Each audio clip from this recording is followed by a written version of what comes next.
Halo, apa kabar sobat pendidikan yang mengagumkan? Semoga kalian ada dalam kondisi yang baik-baik saja. Assalamualaikum warahmatullahi wabarakatuh. Ya, senang sekali saya bisa membuat konten lagi. Kali ini temanya yakni tentang karakteristik pembelajaran abad 21. Saya mau sharing seputar itu kepada sobat pendidikan semuanya. Namun sebelum saya teruskan, jangan lupa like, share, dan komen serta subscribe channel ini agar channel ini bisa terus berkembang dan lebih bermanfaat lagi bagi banyak orang. Oke. Karakteristik pembelajaran abad 21, sobat pendidikan semuanya, patut oleh sobat pendidikan pahami agar menjadi suatu refleksi bagaimana kita, khususnya orang-orang yang peduli pada pendidikan, menjalani kehidupan di abad 21 ini. Bicara soal sejarah, bahwa manusia itu senantiasa linear geraknya. Linear ini oleh para penganut paham positivistik bergerak dari masyarakat yang primitif menjadi masyarakat yang agraris, kemudian menjadi masyarakat industri, dan menjadi masyarakat informasi seperti kita sekarang ini.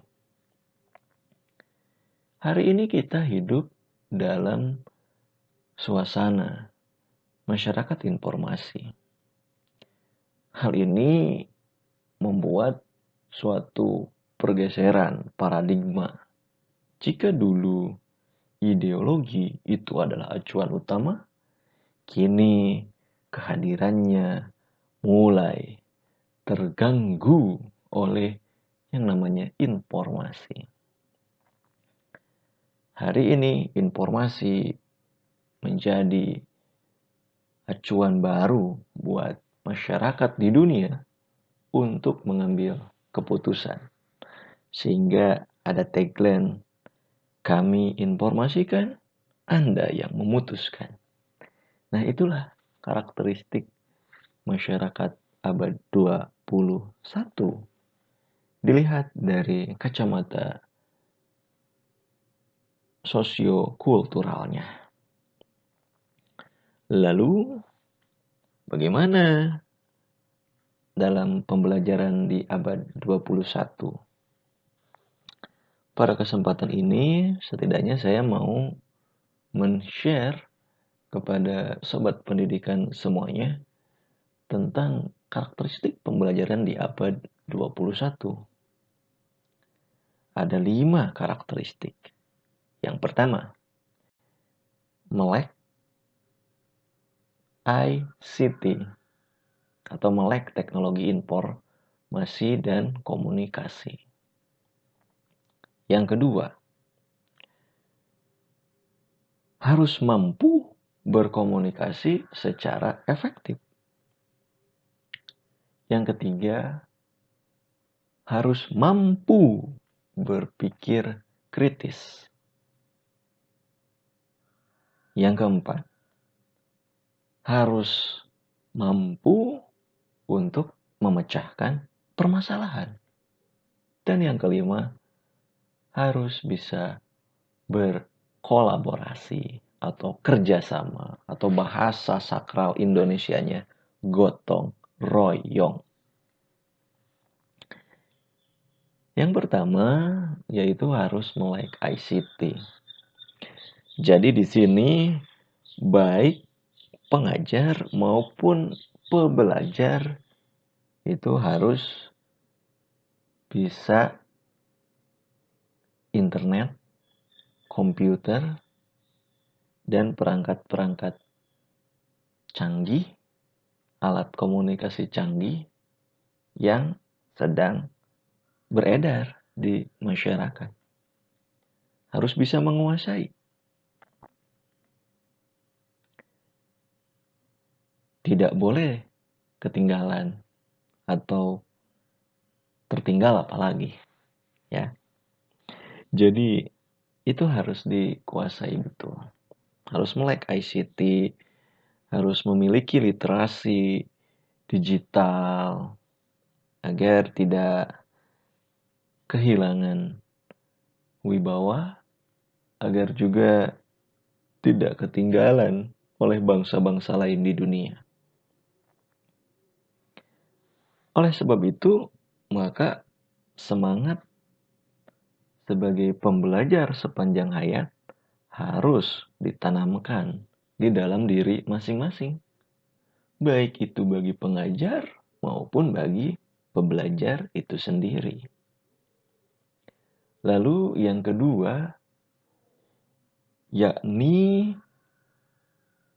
harus dapat atau harus mampu berkomunikasi secara efektif.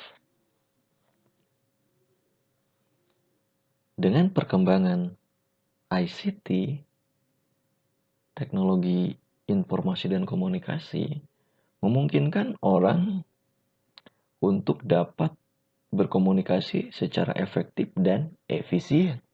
Contoh, jika dulu kita harus menulis surat dengan pembukaan, kemudian inti serta penutup yang begitu mendayu-dayu, hari ini kita tinggal kirim SMS atau WhatsApp saja. Itu semua menjadikan cara kita berkomunikasi menjadi lebih efektif.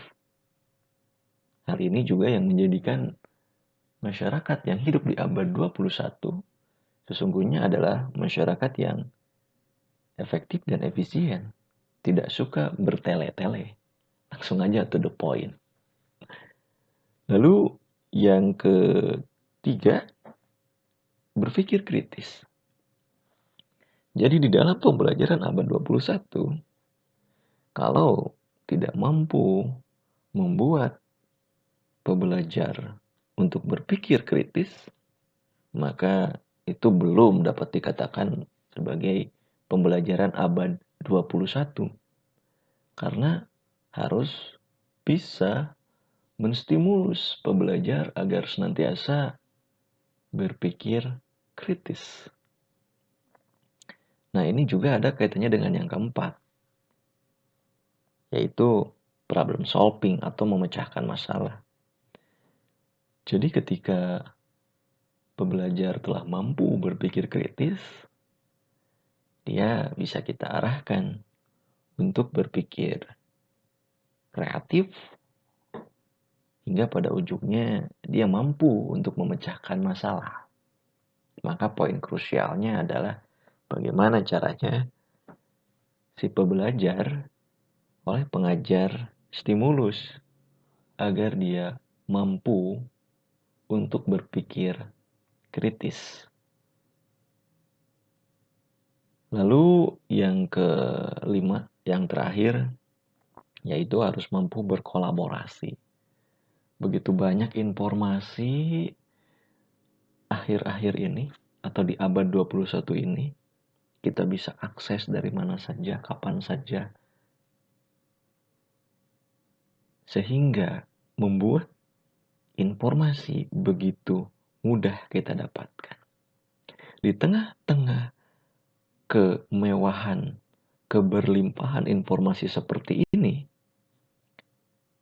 yang menjadi poin penting adalah bagaimana kita memanfaatkan informasi yang begitu masif ini. Kuncinya adalah dengan cara berkolaborasi.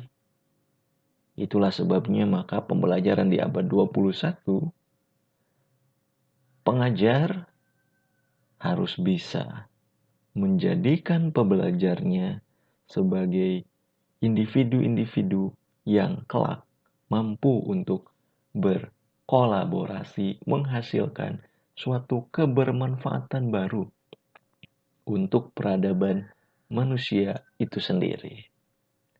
Nah, Sobat Pendidikan, demikianlah podcast kali ini mengenai karakteristik pembelajaran abad 21.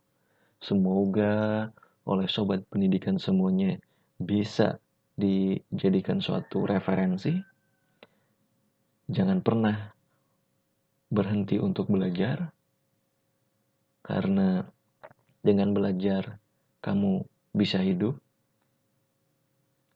Dan terakhir, tetap stay humble dimanapun Sobat Pendidikan berada.